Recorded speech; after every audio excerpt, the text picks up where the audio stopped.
Sizga kosmetolog huzuriga bormasdan $100 cheska retseptini o'rgataman. Yaqinroq keling. Bu retsept yuzdagi barcha qora nuqtalarni, o'lik terilarni olib tushib ketadi.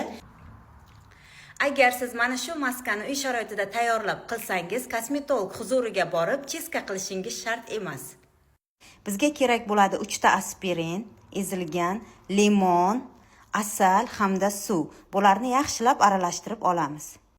Yuzingizda 3 daqiqa qoldirasiz, yengil massaj qilib buni. Juda ham yengil massaj qilib, qo'lingizni barmoqlar uchida aylantirib chiqasiz. 3 daqiqa yengil massaj qilasiz. Juda ham yengil. Bu vaqtda albatta perchatka bo'lish kerak. Qo'lingiz qurib qolsa, qo'lingizni darhol qo'llab yana davom etasiz. Mana yuvilgandan keyin yuzingiz mana bu holatda top-toza bo'ladi. Ikkinchi etapiga o'tamiz. Buning uchun biz pomidorlarni olamiz va kofega tekkizib mana bu holatda.